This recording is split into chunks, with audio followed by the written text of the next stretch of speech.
This is Jackie Helvey, and I'm here on Rosemary Street with Carly Erickson, who has a company called Boro Beverage. And she's going to tell us about herself and about the business. And you've got some kind of exciting news. Weren't you nominated for the Good Food Awards? Good Food Award. Yeah. Well, that's pretty big, isn't it? They're national, yeah. That's great. Well, start out by telling us a little bit about yourself. Yeah, so my name is Carly Erickson. I have been in North Carolina since 2007, 8.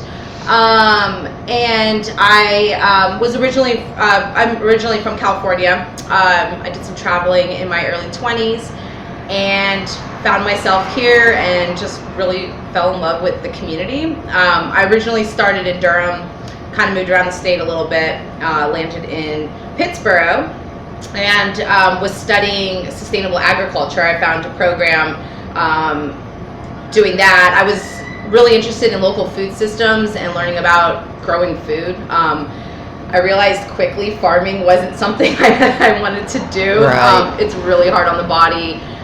The seasons here are not like they are in Southern California. So I really just dove into learning about food and how to make it more accessible to community, and just learning like all the different things that we can make with it. So fermentation is something that I became super fond of, and learning how to minimize waste and maximize value-added products, which is kind of how my business started. So, what is your main thing? Kombucha? Is that what it is? Yeah. So your main product? Yeah. So the main product I make is kombucha. And tell folks about that, yeah, because people might not know even what it is, or you know. Yeah. So kombucha, really simply, it's a fermented tea. It's a tea-based drink that is we use sugar to ferment it. It's part of the process, but it becomes it ferments out, and the byproduct is CO2, so that's why it's a little fizzy. And it does have some health benefits. So it's great for digestion, great for, it adds energy, it's very low in sugar, low in calories, so it's a great alternative to like soda drinks, coffee, things like that. So there can be trace amounts of alcohol. It is a fermented beverage. I do not pasteurize because it's a live, raw drink. So my whole thing is really educating customers on drinking, knowing what they drink and drinking it for their own, what they feel is right for them. So I would never tell anybody that it's non-alcoholic, because it is a trace amount, but if you're drinking it in lieu of alcohol, you could be reaping benefits. So just being really empowered about why you consume it. And I also am really involved in the education around kombucha, because health products tend to get a bad rap because the regulations around them can vary, and so I really try to educate and inform folks to do their research, because we are non-pasteurized.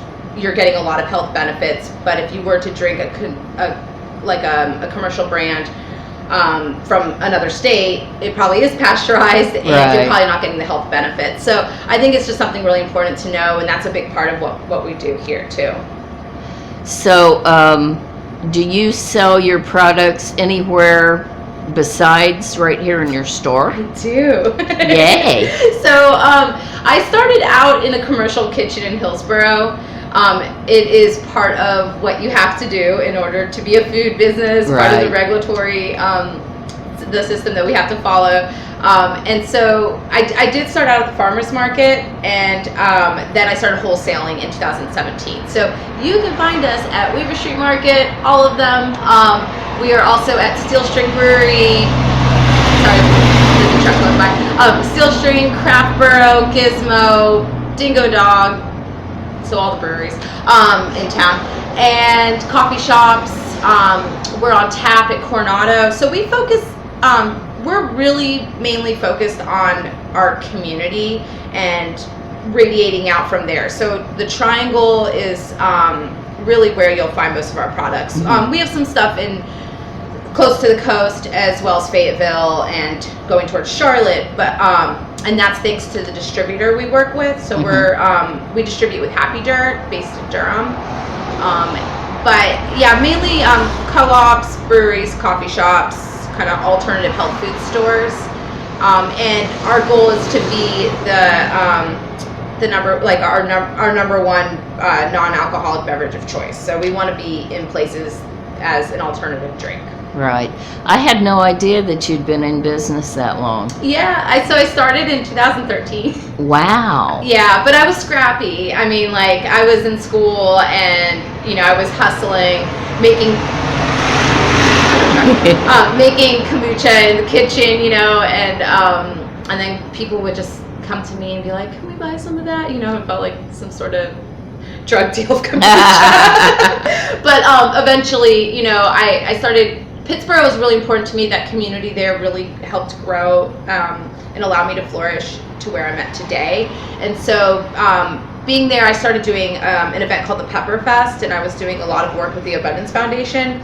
And then when the demand was there, I knew I had to either stop doing it or take it super seriously. Right. So I took it seriously, and I, you know, had to get insured. I had to get inspected, get a commercial kitchen. I tried to work out of some restaurants, but kombucha, you know, it's funny because you look at it and it looks like this kind of funky thing that's brewing, but it really needs a sanitary environment, and so it was hard working in shared spaces. But yeah, we started, you know, 2013. I was just kind of trying to get by, and I first sold at the station, and that was my first place. I was selling little growler bottles, the ones that these guys, and so these I sold at the station, and they would pour cups of it. It went really well, but I started as a small organic company. I'm a single mom. I've been in school, I feel like, the majority of my life, constantly growing and, you know, trying to grow my business. And I, you know, would sell this, and then I would go buy more bottles, and then I would sell, and then I'd buy more bottles. Right. And then I would, like, pay a vendor fee and go do an event. And I mean, it just grew like that, to the point that I knew once I needed funding to grow even more, I had to have myself established, and that's kind of when I started looking for, you know, grants and outside funding and things like that. So, but we moved into this space in 2018. So right after we started doing some wholesaling, I knew it was time to level up. So. Right. So, and you have, I know you have the little starter things, because I came in here and got one for my daughter. Now explain about those. How do those work? So, I can grab one just so Okay. as a visual. Okay, so these are called starter kits. So aside from selling kombucha, you know, we're called Boro Beverage for a reason. I want to encompass a lot of different products, not just kombucha. So this is another product that we sell. They're homebrew kits, and so what they are, it says Kombucha Mother. It's a SCOBY, which is stands for a symbiotic colony of bacteria and yeast, and well, it's not a good visual, but there's a little guy in there. It looks like a little jelly pancake. And this is the culture. This is what grows and actually makes kombucha. So we put this in a jar, we brew tea, and this sits on top, and then it starts to ferment. And there's enough liquid in here to do a 1 gallon batch, and there's instructions as well. We also offer classes. I'm trying to pick it back up. With COVID, I didn't really do much, but we just had one last month, and we'll probably have another one in the next month or two. But we sell these at Weaver Street. We sell them at Fifth Season, Bull City Homebrew, Saxonpot General Store. So you can find them around town as well as here. And the cool thing about SCOBYs is they grow from themselves. So you can't actually, they're not man-made. They have to grow in nature. You can grow them from kombucha, but they will multiply. So you'll have one, and then a baby will grow. And it'll keep going, and then it gets to a point where you're like, I can't handle this, and you just have to bottle them up. Yeah. So tell people what your address is here. My address here is 400 West Rosemary Rosemary Street, Suite 1005. We are on the corner of Mitchell and Rosemary, across the street from the Northside District. And then we have a Chapel Hill training on the other side of us. And what hours are you open here and days and stuff? So currently with the winter, we are open Thursday and Sunday from 10 to 4. But we will be extending our hours. We also are in the process of building out a patio, so we'll have some outdoor seating. Yeah, it'll be great. But yeah, we'll have some outdoor seating, and then starting in spring, we'll be open more like 5 days a week when we're able to secure some employers and employees, and it's just warmer and nicer to be outside. But we also do offer home delivery. Nice. Yeah. Well, I didn't realize Rosemary Street was so busy. It's booming over here. Yeah, so we have a website, borobeverage.com. You can go on, order a delivery. We also do curbside pickup, so if you don't want to come in, we'll come outside and bring it to you. And we are guest vendors at the Carborough Farmers Market, so we'll be there. We'll be at the Bazaar throughout the year, which is a local event in the Commons. That's next Sunday, isn't it? We'll be there for next Sunday. Yeah, and then we're looking at we're always looking at expanding, so we're hoping for a lot of growth this year. Well, that's fantastic, and it's great to hear your story. I had no idea that you'd been around so long, and how you came to where you are. I'm like a Carborough staple. Well, thank you so much. Yeah, of course.